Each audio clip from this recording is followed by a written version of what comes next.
Olá, boa noite. Você já está assistindo o Consumidor em Pauta. A partir de agora, a gente fica com vocês até às 7 horas da noite. E o nosso programa, que é um programa de utilidade pública aqui da nossa querida TVE, ele começa logo depois do radar. Termina a boa música do radar, tem um intervalo pequeno, aí a gente começa para tratar de direito do consumidor, direito de família, direito previdenciário, direito do trabalho, e hoje nós vamos tratar de direito imobiliário. A gente trata também de direito do comercial aqui no programa. Lembrando a vocês que esse programa é feito exatamente por vocês todos, vocês que telefonam para cá, vocês que mandam e-mail, vocês que mandam WhatsApp, para que a gente possa fazer com que o programa realmente atenda ao seu objetivo, que é esclarecer as dúvidas que vocês têm a respeito de qualquer um desses assuntos que nós falamos aqui.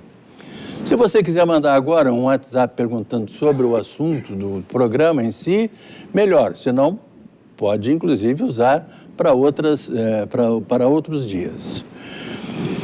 E vocês podem mandar para o nosso e-mail, que é consumidorempauta@tve.com.br. Pode mandar também pelo nosso telefone, que é o 3230 1530, o telefone fixo aqui da TVE. Ou então pode mandar um WhatsApp para 985-946-773, 985-946-773, e o prefixo é 51, como vocês já sabem. Antes de anunciar o nome do nosso convidado, que vai estrear hoje é um programa sobre direito imobiliário, então vocês prestem bem atenção, porque tem muita gente que tem problema. Mas antes de anunciar o nosso convidado, eu quero fazer algumas homenagens aqui muito especiais. Em primeiro lugar, para o Marião, do estacionamento, ali do Hospital Ernesto Ornelis, quase na frente. Eu estive lá hoje de manhã e fui muito bem recebido por ele. O outro abraço é para a dona Joana, que me encontrou na Rua da Praia e me disse que assiste o programa todas as noites. Muito obrigado, dona Joana. E também para o senhor Luiz, que é pai de uma atendente do restaurante onde eu almoço diariamente lá no centro. Tá bem? Um grande abraço para vocês. E eu quero mostrar para vocês a caneca nova aqui do Consumidor em Pauta, tá? Essa aqui é a caneca, tem o consumidor dos dois lados aqui, tá? Isso aí, assim, tá? Essa é a caneca do Consumidor em Pauta. E ela está aqui graças ao trabalho que o Orlando realizou para a gente, tá bem? Se alguém quiser uma caneca, pode falar comigo, com o nosso convidado de hoje. Nós vamos passar o telefone, o Facebook, tudo do Heitor, do Orlando, para que vocês possam fazer as suas canecas. Tá bom assim? Então tá bem. Vamos lá. Chega de conversa. Hoje nós vamos começar uma nova etapa no programa. Vamos começar a falar sobre direito imobiliário. E eu tenho o prazer muito grande de receber aqui o doutor Taysir El-Hindi. Boa noite, doutor Taysir, tudo bem? Boa noite, Machado, uma grande satisfação estar aqui, feliz com o convite, compondo essa bancada aqui, ajudar os nossos telespectadores a sanar suas dúvidas, promover o debate nessa área imobiliária aí, que é uma área muito grande do direito. Né? É bem complicado, bem complicado. Tem muita gente com problemas de condomínio, de aluguel, de coisas assim, né, doutor? Sim, sim. É dificilmente alguém que não tem alguma relação com o direito imobiliário. Né? Ou é uma locação, ou vive no condomínio, ou um dia alugou alguma coisa de alguém, foi fiador de alguém. Então sempre tem uma relação bem diária, corriqueira, que vai ser bem abordada aqui no programa. Agora, esse negócio de fiador é um negócio que mais ou menos acabou aqui no Estado, no Brasil, não sei se no Brasil também, mas entrou muito esse negócio do seguro do aluguel, né? O fiador é mais complicado, né, doutor? O fiador é mais complicado porque é difícil encontrar alguém que queira ser fiador, né? Pois é, né? Porque gera muitos problemas e o fiador tem pouca segurança em relação ao seu próprio patrimônio, ele não consegue se desvincular do contrato. Então, criaram essas modalidades do seguro-fiança e a capitalização de valores, que ela até meio discutida em relação à legislação, que exige no máximo até 3 meses de caução e muitas capitalizações são de 12 meses. Mas, para a pessoa que precisa alugar, acaba ficando vítima dessa exigência e fechando os contratos, né? Então tá bom. Nós temos várias perguntas aqui que já foram encaminhadas pelos nossos telespectadores. Vocês estão vendo aí no vídeo, né? Tá o nosso endereço. Então, você já sabe que as perguntas podem ser mandadas para qualquer um desses endereços aí. A primeira pergunta, doutor Taycer, é do Maurício, que mora na cidade de Canoas. Ele diz que tem uma casa alugada com contrato em cartório de 1 ano, porém meu inquilino está atrasando o aluguel nos últimos 3 meses, sempre com uma história diferente, e gostaria de pedir a rescisão.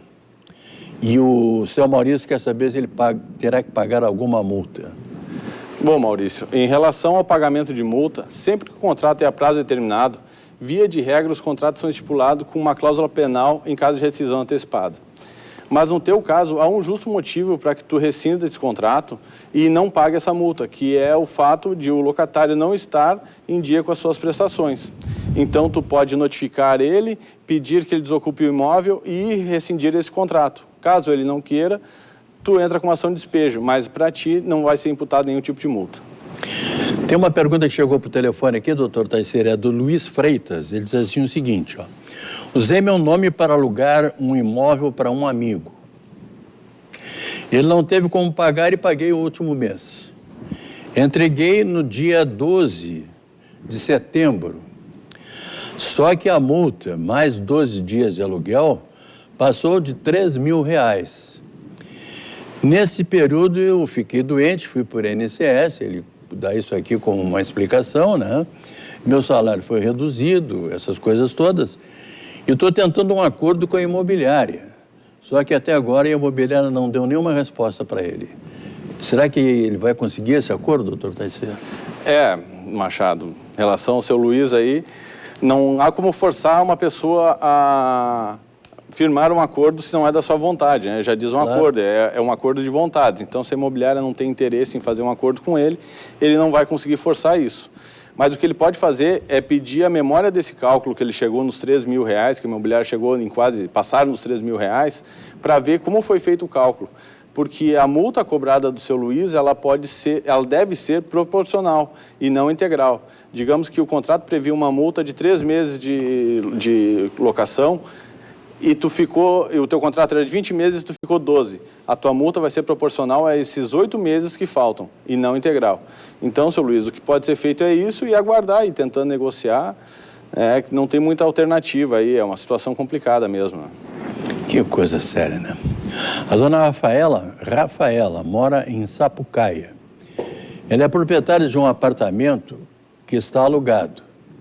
O inquilino sempre pagou aluguel pontualmente, mas na semana passada fui citada numa ação de execução na qual o condomínio está me cobrando pelo atraso de 4 meses de cota condominal. No contrato de locação consta que é do inquilino a obrigação de pagar o condomínio. E ela quer saber se ela terá que pagar essa dívida ou não.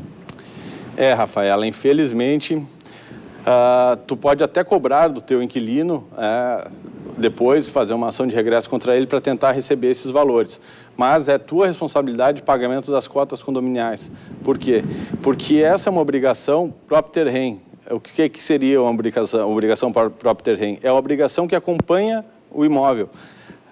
Independente do que tu estipulou em contrato, será devida a cota condominial em relação ao imóvel.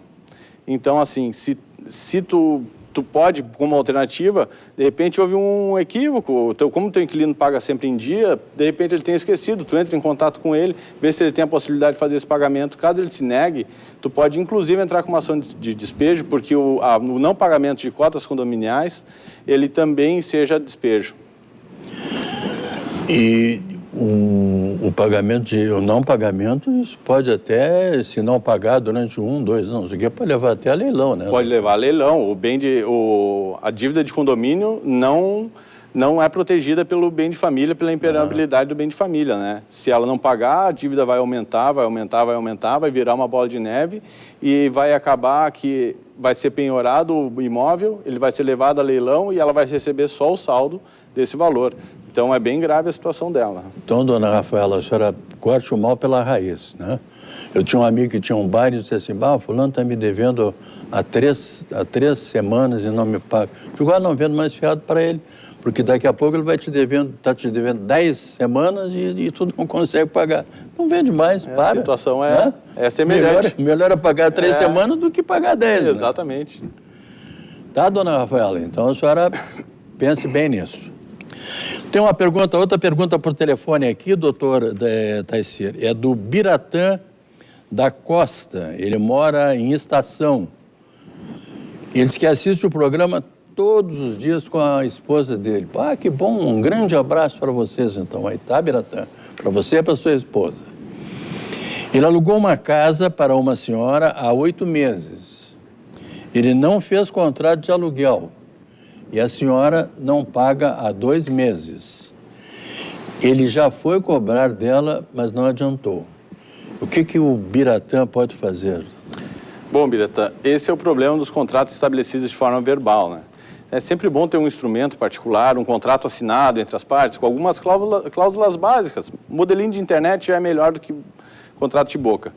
Mas o que tu pode fazer, Biratã, é notificar ela de forma formalmente, de forma escrita, e aí informando o atraso, para que isso sirva como base para ti futuramente entrar com uma ação de despejo e ação de cobrança de aluguéis.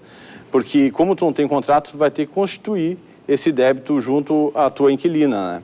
E te aconselho também a agir dentro dos limites, né?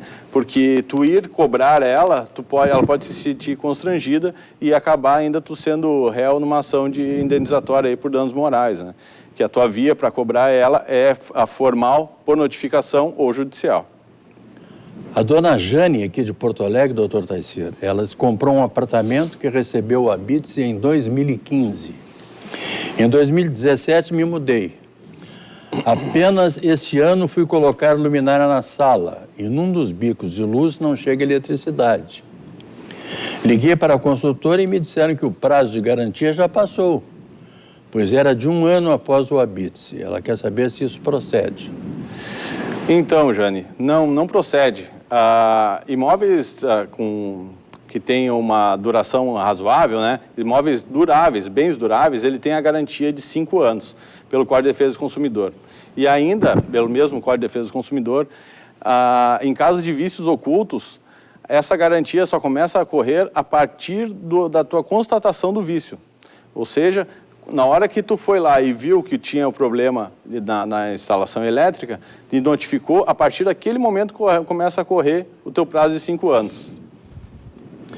5 anos é o tempo de prescrição, né? De garantia. De garantia. O cara está dando 1 ano para ela? Não, totalmente pode, errado. Né?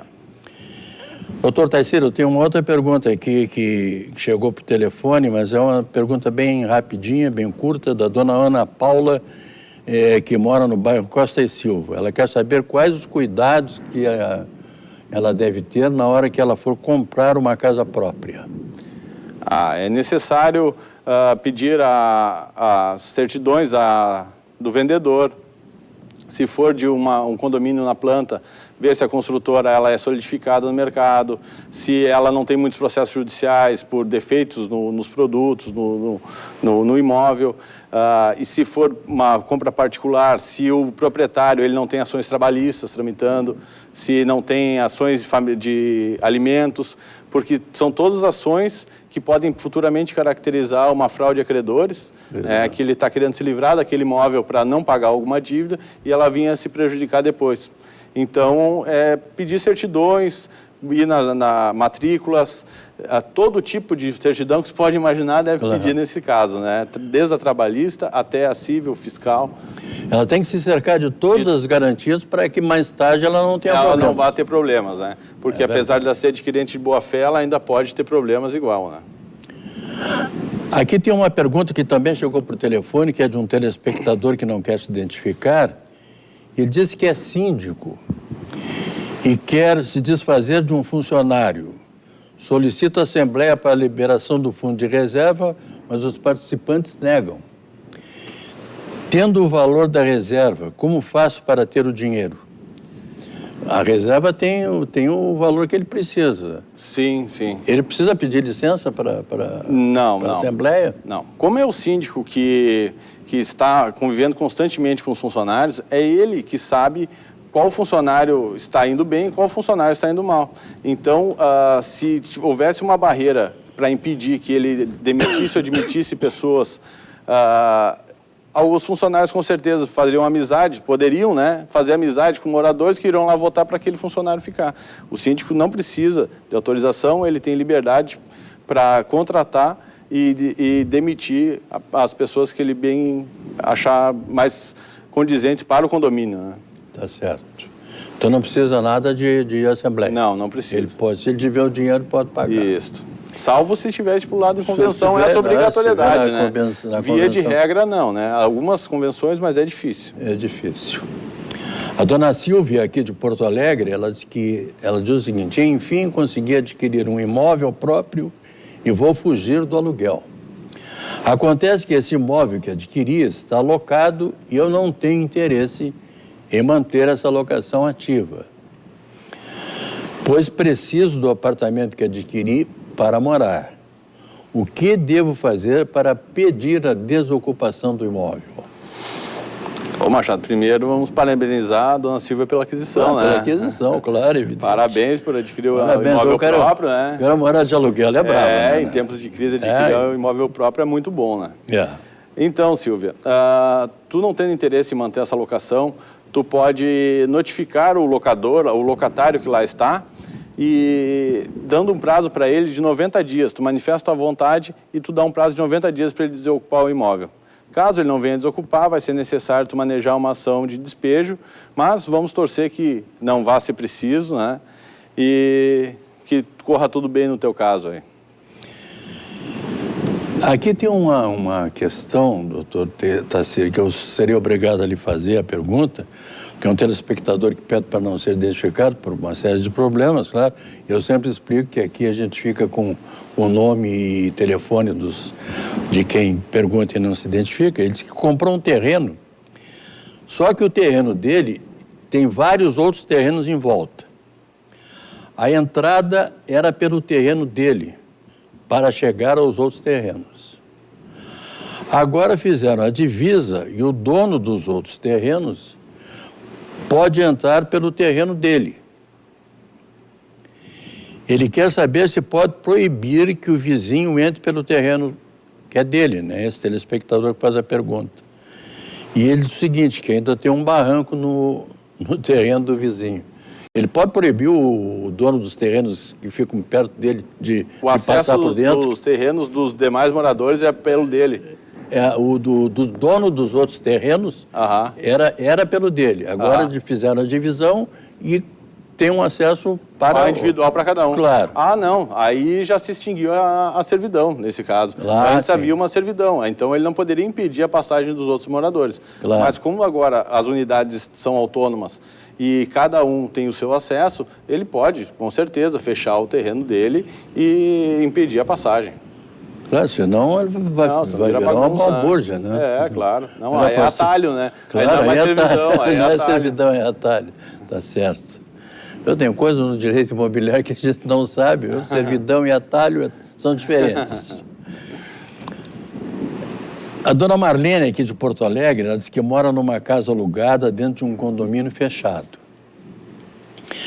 No boleto do condomínio referente ao mês de setembro, constou um valor de R$50, referente à chamada essa para a instalação de novos equipamentos de segurança e prevenção contra incêndio. E ela quer saber se ela tem responsabilidade de pagar isso. Não, Marlene, não tem essa responsabilidade.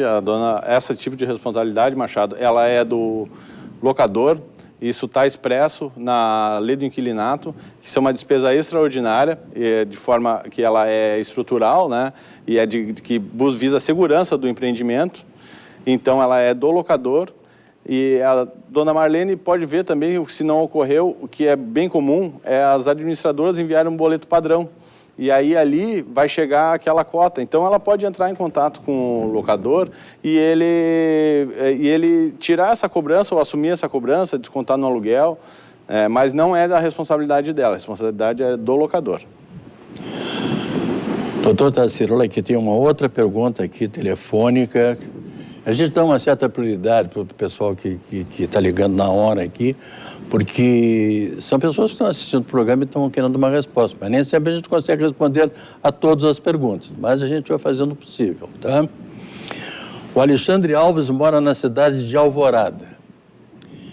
Ele comprou um imóvel da Caixa Econômica Federal que fica a 1 metro de um aluvião. O que é aluvião? É termos de córrego, digamos, né? Ah, então tá. Viu?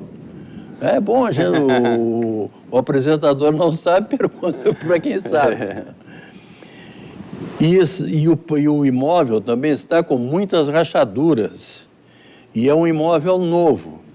Ele quer saber para quem que ele reclama. Ele comprou da Caixa. É. Deve ter sido imóvel retomado de leilão, porque a Caixa, via de regra, não comercializa, ela só financia, né? Então, assim, tu pode ingressar com uma ação para desfazer esse negócio, tanto contra a Caixa, quanto o construtor daquele imóvel. Claro, respeitados os prazos prescricionais, né? Que tu não sabe quanto tempo já houve essa construção, também esse aluvião, quanto tempo está ali. Então, para te dar uma resposta correta, fica bem à vontade de mandar para nós aqui mais dados, que a gente vai conseguir te dar uma resposta mais completa. O imóvel, né? Diz aqui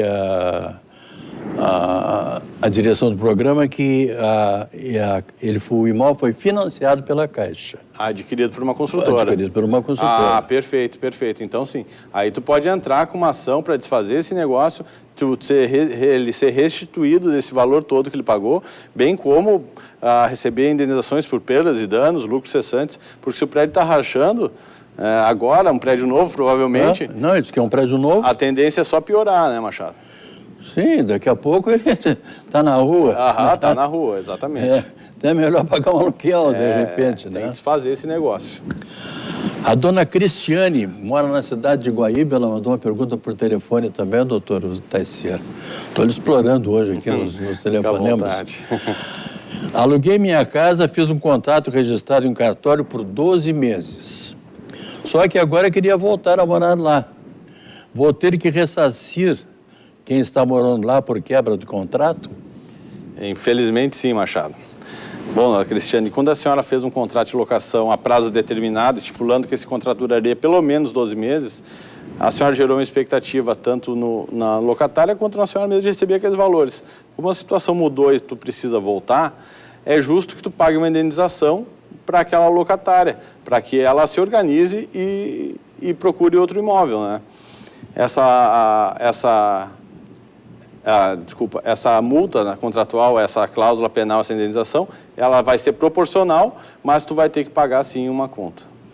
Né? Vai interromper o contrato, né? Tem que pagar uma multa, né? Isso.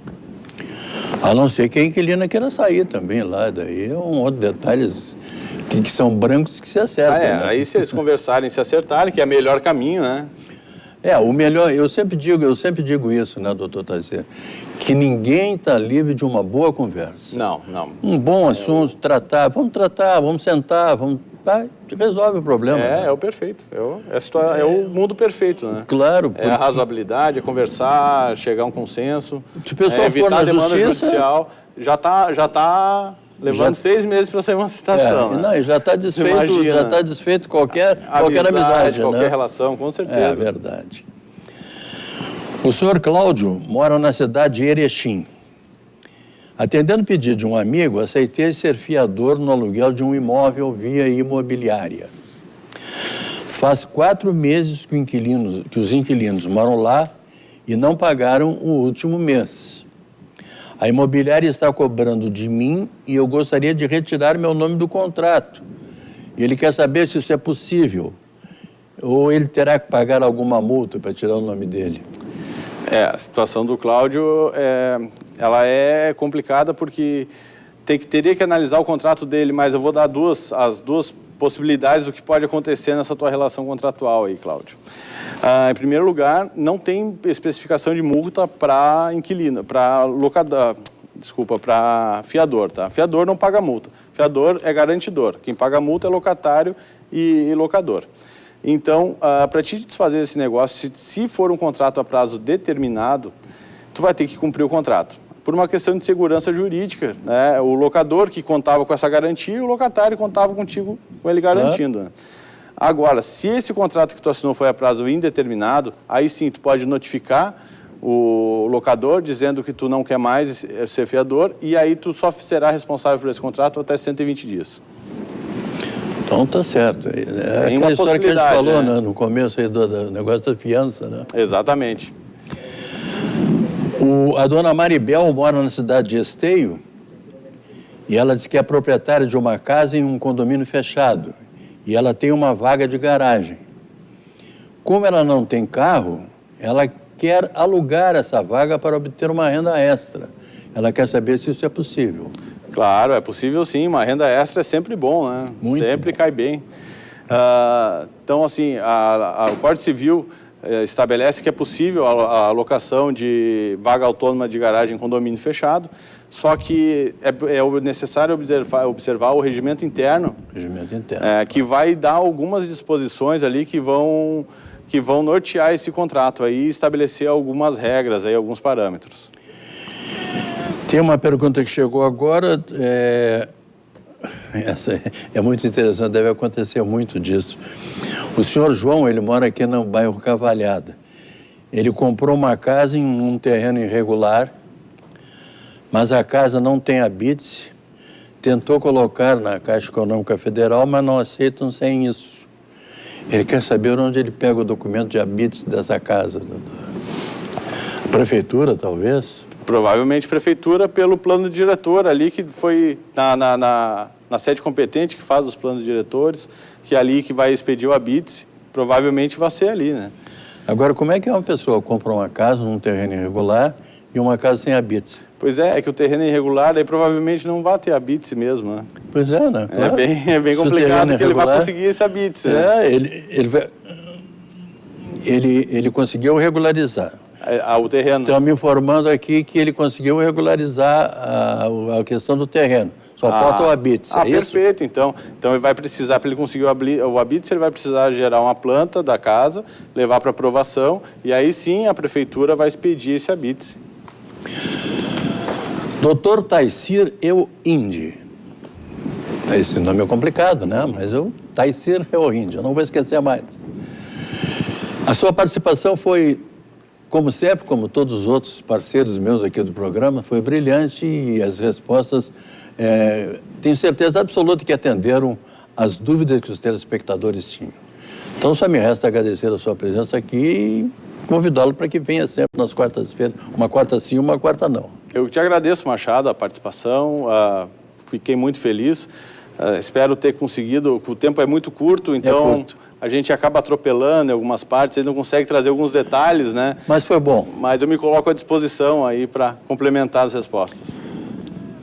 Lembrando a vocês que nesta quinta-feira eu estarei aqui de volta, 6h30 da tarde. Eu vou falar com a doutora Solange Quinteiro sobre direito de família. A todos vocês, muito obrigado, muito boa noite e até lá.